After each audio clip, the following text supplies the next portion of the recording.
Dalam dunia sepak bola, tidak semua kisah lahir dari bakat yang gemerlap sejak kecil. Tidak semua legenda bermula dari pujian, sorakan, atau akademi yang hebat. Ada kisah-kisah yang tumbuh dari kerja yang sunyi, dari tubuh yang jatuh berkali-kali namun tetap berdiri kembali tanpa mengeluh. Dan di antaranya ada satu nama, dia adalah Graziano Pelle, seorang pria tinggi dengan rahang tegas, seorang penyerang yang tidak benar-benar diprediksi menjadi seorang bintang, sampai dia memutuskan mengambil langkah yang berbeda dari kebanyakan pesepak bola lainnya. Kisah Graziano Pelle bukan tentang trofi bergengsi atau rekor besar. Ini adalah kisah tentang ketekunan, tentang momentum yang datang pada waktu yang tepat, dan tentang pilihan hidup yang berani meski kadang mengundang kritik. Lalu siapa sebenarnya Graziano Pelle? Simak kisahnya.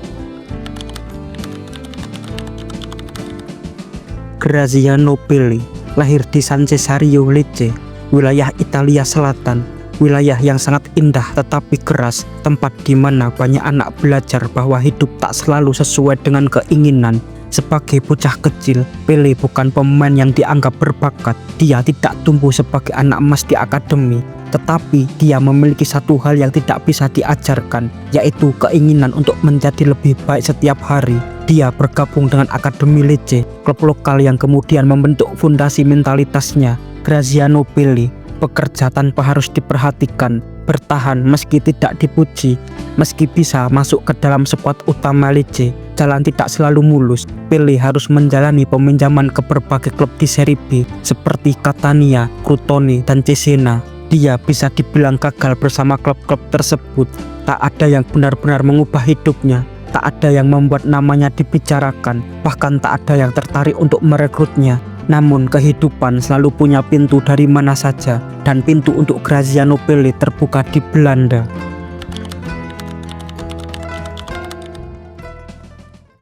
Ketika Graziano Pelle memutuskan untuk pindah ke Belanda bergabung dengan AZ Alkmaar, banyak yang mengira dia hanya menjadi pemain pelengkap saja. Namun Belanda memiliki cara unik untuk membentuk pemain.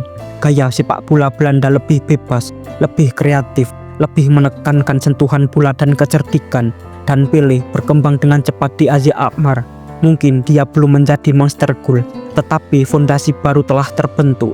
Bersama AZ Alkmaar, Graziano Pelle memainkan 95 pertandingan dan berhasil mencetak 16 gol serta 8 assist. Tak bagus untuk seorang striker. Hal itu membuat dia kembali malang melintang ke klub Italia, berpindah ke Parma di Serie A, dan sempat bermain bersama Sampdoria di Serie B, membuat karir Graziano Pelle terasa tidak spesial, hingga akhirnya kesempatan kedua datang lagi dari Belanda.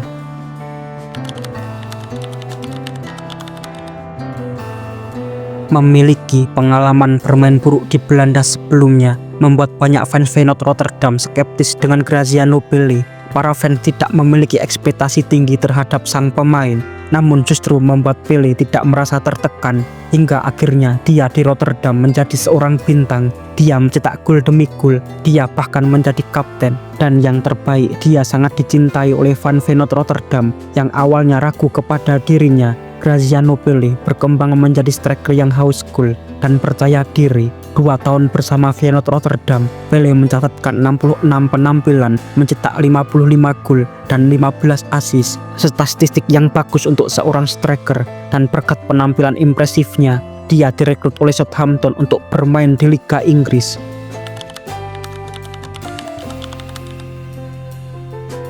Southampton tidak ragu merekrut Graziano Pelle dengan mahar sekitar 9 juta euro.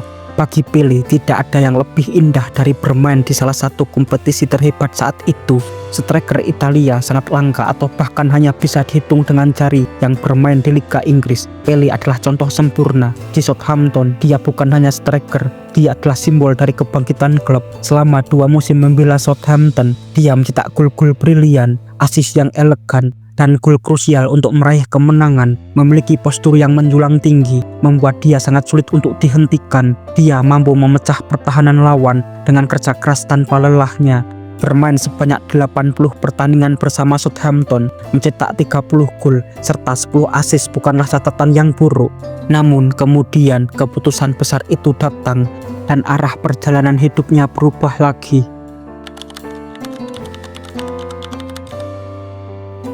Pada tahun 2016, saat dia masih di puncak karirnya bersama Southampton di Liga Inggris, Graziano Pelle membuat keputusan yang membuat semua orang terkejut. Dia menerima tawaran dari klub Liga Cina, yaitu Shandong Luneng, dan alasannya sudah jelas, tentu saja karena uang. Tidak perlu dipoles, tak perlu disembunyikan. Graziano Pelle lah sendiri yang mengakuinya. Di klub Cina tersebut, Pelle akan menerima gaji sekitar 16 juta euro per tahun, menjadikan salah satu pemain dengan gaji tertinggi saat itu, bahkan lebih tinggi dari banyak pemain bintang lainnya di Eropa. Mungkin hanya seorang Lionel Messi, Ronaldo, dan Neymar yang memiliki gaji lebih tinggi daripada Graziano Pelle di Cina. Tentu beberapa fans kecewa, beberapa orang menganggapnya dia hanya menghabiskan karir demi uang. Namun Pelle tetap tenang, baginya setiap pemain bebas dan berhak menentukan masa depannya sendiri. Di Cina, dia disambut seperti superstar. Dia muncul di papan reklame iklan, televisi, dan acara-acara publik bagi Shandong Luneng.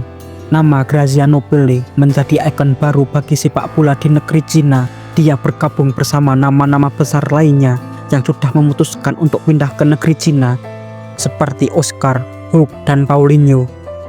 Meski banyak yang bilang Graziano Pelle datang karena uang, tetapi dia tetap memberikan performa yang baik di Shandong Luneng.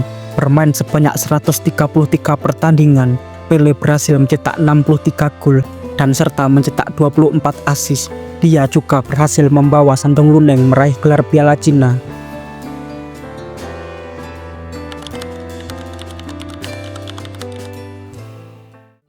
Jika ada momen di mana Graziano Pelle benar-benar dikenang oleh dunia, itu adalah saat dia membela timnas Italia di Euro tahun 2016.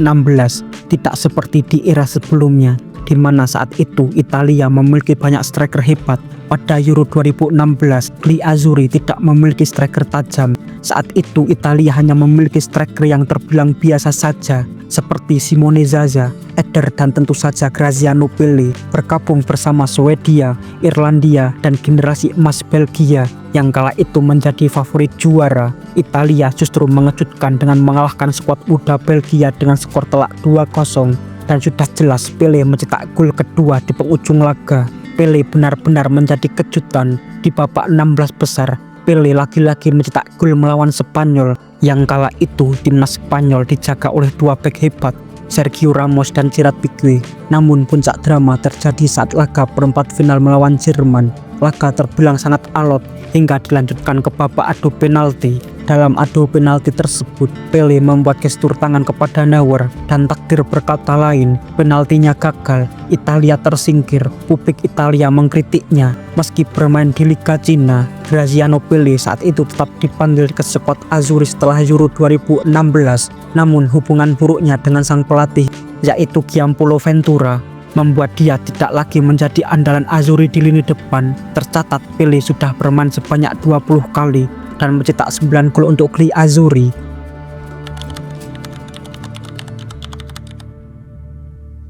Kisah Graziano Pelle bukan kisah pemain paling berbakat, bukan kisah pemain dengan trofi penuh lemari, tetapi justru karena itulah kisahnya sangat menarik. Dia simbol dari kerja keras yang terlambat mendapatkan pengakuan, keputusan berani meski banyak yang menentangnya, memutuskan masa depannya sendiri, bangkit dari kegagalan dan berjalan di jalannya sendiri, dari Lecce ke Belanda, dari Liga Inggris ke Cina, dari diremehkan hingga dipuji. Graziano Pelle mengajarkan bahwa hidup setiap orang memiliki ritmenya sendiri, bahwa puncak kadang datang terlambat tetapi tetap masih indah. Dia juga mengajarkan bahwa tujuan hidup bukan hanya tentang trofi, tetapi tentang pilihan yang membuat dia merasa cukup, merasa tenang, dan merasa berarti.